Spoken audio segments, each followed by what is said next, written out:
Friends, आज जो हम स्टोरी पढ़ेंगे उसका टाइटल है द सरमन एट बनारस।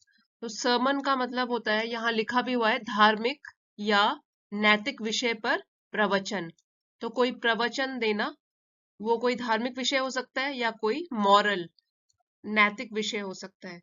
जब भगवान बुद्ध को अखंड ज्ञान की प्राप्ति हो गई थी, तो उन्होंने एक प्रवचन दिया था जो कि बनारस शहर में दिया था। उसके बारे में हम ये वाला प्रवचन उन्होंने किसा गौतमी नाम की माँ को दिया था। यहाँ पे लिखा है किसा गौतमी, जिनका कि इकलौता बेटा जो होता है वो मर जाता है। तो इस दुख को वो झेल नहीं पाती और सलाह के लिए वो गौतम बुद्ध के पास आती है। तो hello friends, welcome back to English with Asha ma'am.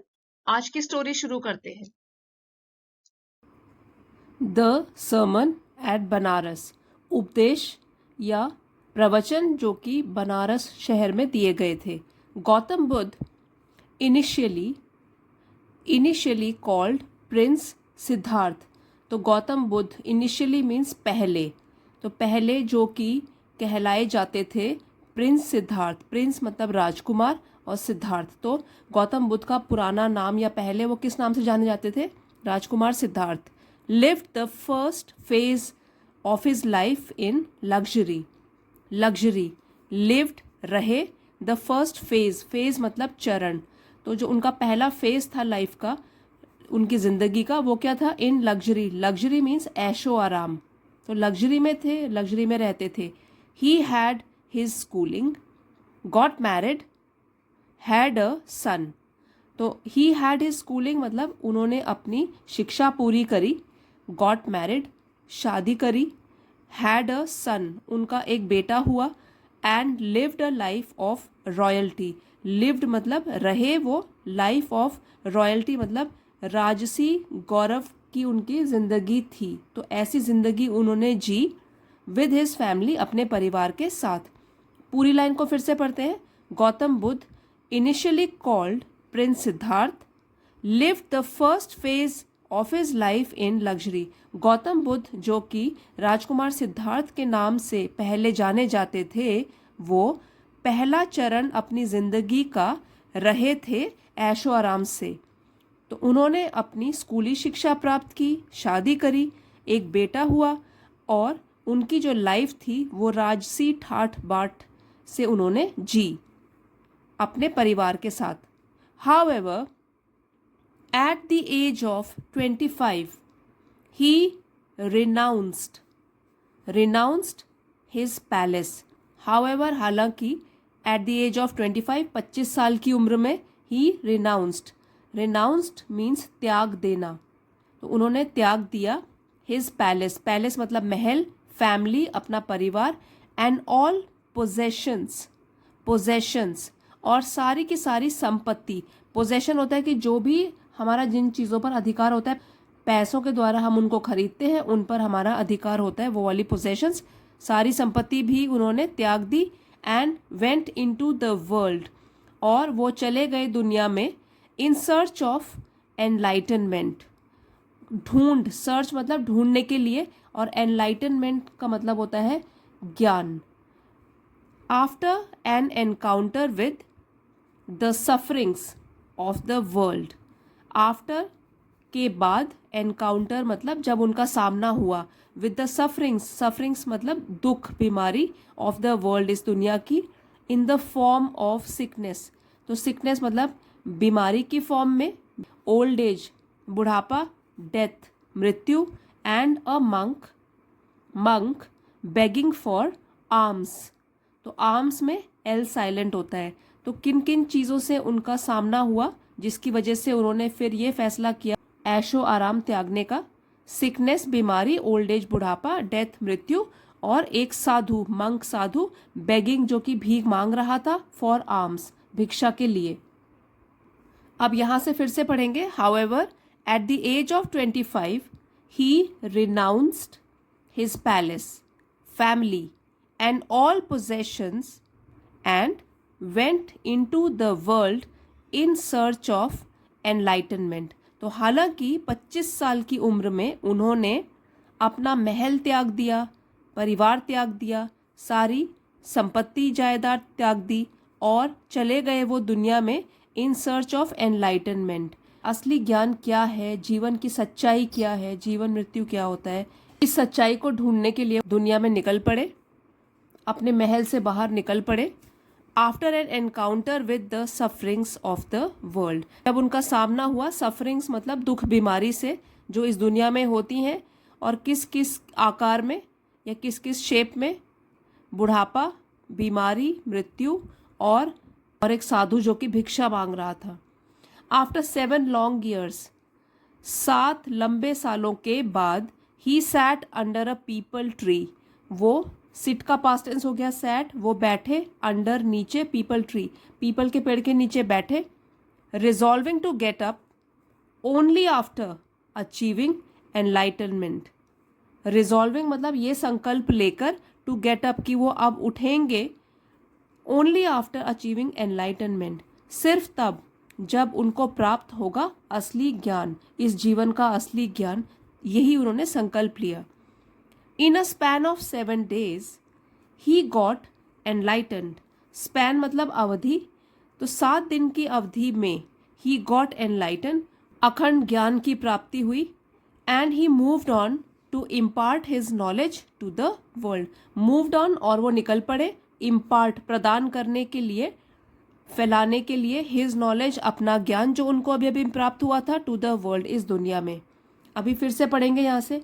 After 7 long years he sat under a peepal tree resolving to get up only after achieving enlightenment।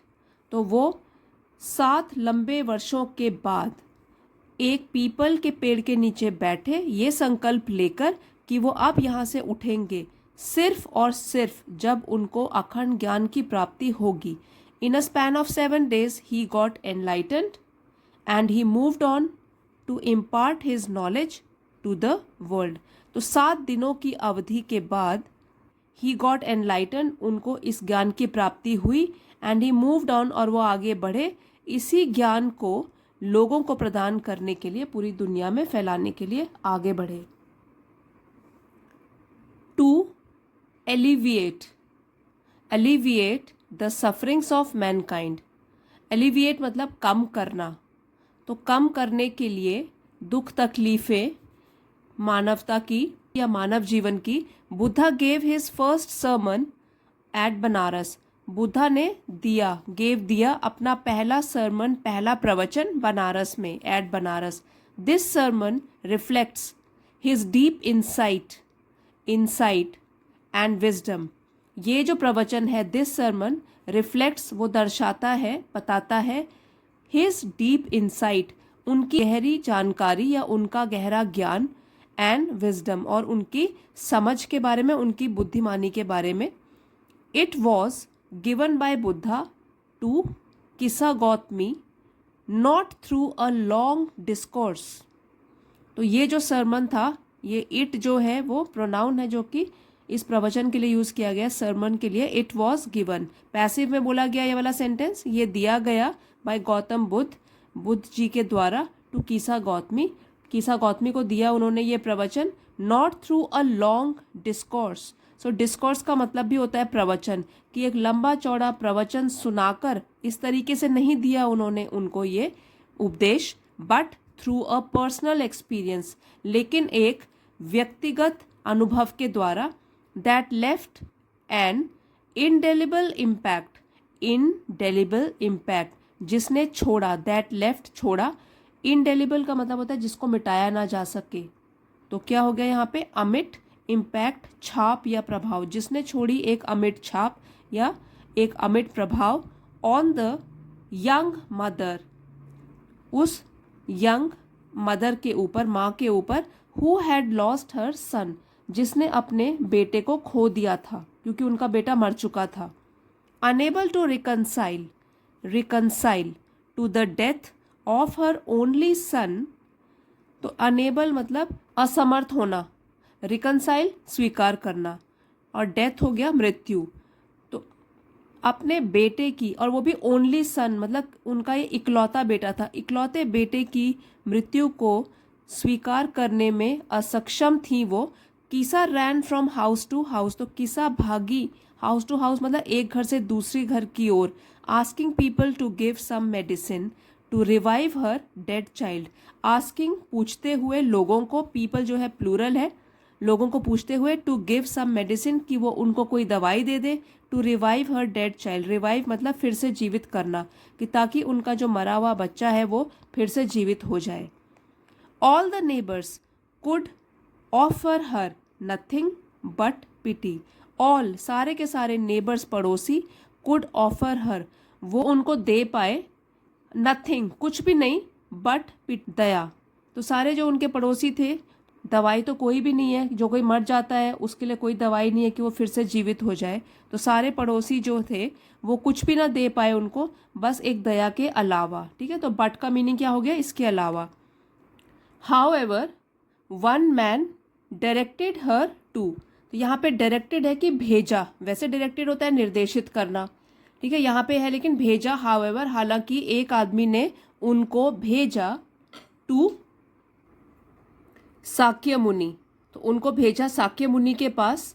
The Buddha assuring her that only he could be of help to her under the circumstances. तो साक्य मुनि बुद्धा जी का ही नाम था, तब बुद्ध के पास भेजा, assuring हर पक्का विश्वास दिलाते हुए, that only he could be of help to her कि सिर्फ वही उसकी हेल्प कर सकते हैं, मदद कर सकते हैं, अंडर द सर्कमस्टेंसेस ऐसी परिस्थिति में। सर्कमस्टेंस मतलब परिस्थिति। तो उन्होंने उसको, एक आदमी ने किसा गौतमी को साक्य मुनि के पास भेजा, और साक्य मुनि कोई और नहीं स्वयं भगवान बुद्ध थे, और उनको ये बोला कि सिर्फ इस हालात में, ऐसी परिस्थिति में सिर्फ गौतम बुद्ध ही हैं जो उसकी मदद कर सकते हैं। Kisa Gautami approached Buddha who directed her to get a handful of mustard seed from a house.